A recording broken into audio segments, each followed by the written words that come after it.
Okay, our next stop in this Woman and the Bible series is Genesis 17. Here we see the theological necessity for Sarah as Abraham's wife. He really sets them up, Abraham and Sarah, as this proto-couple, finally embodying God's image-bearing couple from the very beginning of Genesis. It's not enough for God to choose Abraham and to use him to further his purpose. God, in this passage, says very clearly, I am going to use Sarah, and it's necessary that I do.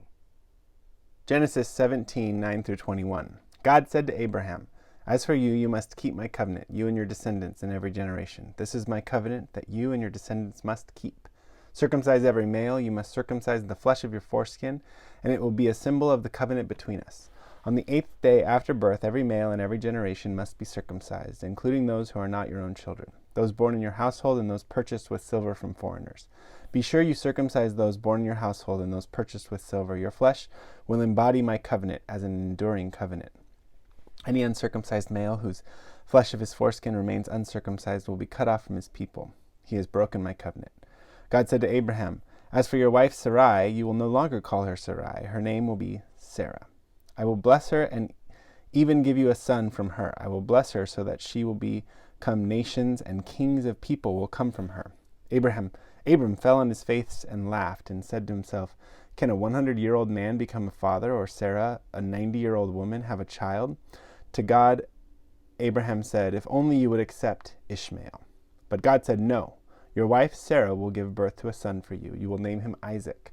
I will set up my covenant with him and with his descendants after him as an enduring covenant. As for Ishmael, I've heard your request. I will bless him and make him fertile, and give him many, many descendants. He will be the ancestor of 12 tribal leaders, and I will make a great nation of him. But I will set up my covenant with Isaac, who will be born to Sarah at this time next year." So looking at this through the question of God's dealing with both men and women, this one brings up some really interesting ideas. So one, just before this, both Abraham and Sarah are essentially going through their own tree of life and tree of knowledge test.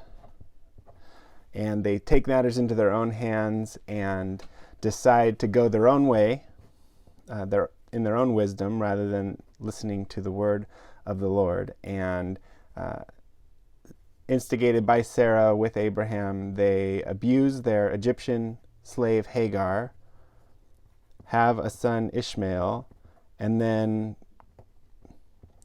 continue to abuse Ishmael and Hagar themselves. In the previous chapter, Hagar and Ishmael are abandoned in the desert, and God actually shows up and rescues them in this important way. I think we talked about this in a previous video, but this interesting thing that right after that happens, God initiates the covenant of circumcision. And so circumcision, this painful operation that now Abraham and all male descendants are going to have to go through, it's both a promise that the specific promise that God is giving to the people is about descendants.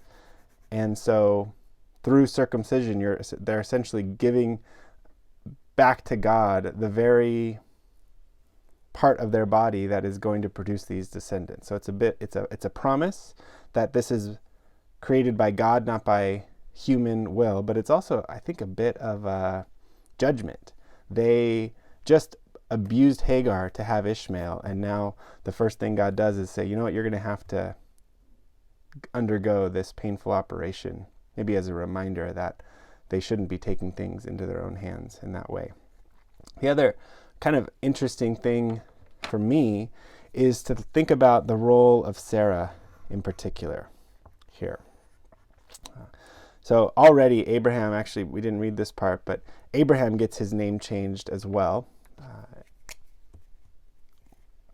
So he's been called Abram, and God tells him at the beginning of this chapter, I'm going to change your name to Abraham, which is a longer version of the same name essentially, but Abram in Hebrew means something like exalted father,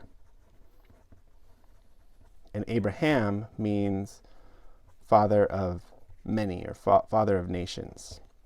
And so he tells Abraham not just that he's going to be a father of a numerous nation, but that he's going to be a father of nations, that multiple kings and nations will come from him, and that his name is changing from exalted father is already a pretty good goal to attain, but God says, I'm going to make you the father of many nations.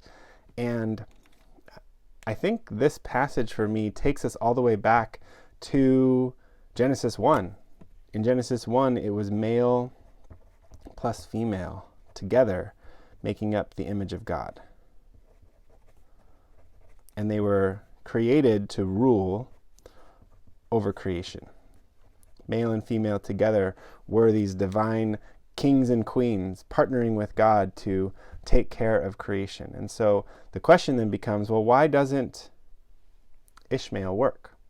Abraham is the one that's chosen. Abraham needs to become the father of many nations. Kings are going to come from Abraham. God has already had all these dealings with Abraham, and I think it's a valid question Abraham asks. Well, God, why can't you just accept Ishmael?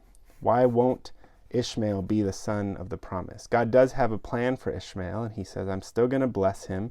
I'm still going to make him into a great nation, but he's not the son of the promise. Why not? Apparently, from this passage alone, Sarah is very important. God's plan for Sarah is the same plan that he has for Abraham. So he changes her name too, which is a really significant thing as well. And so Sarai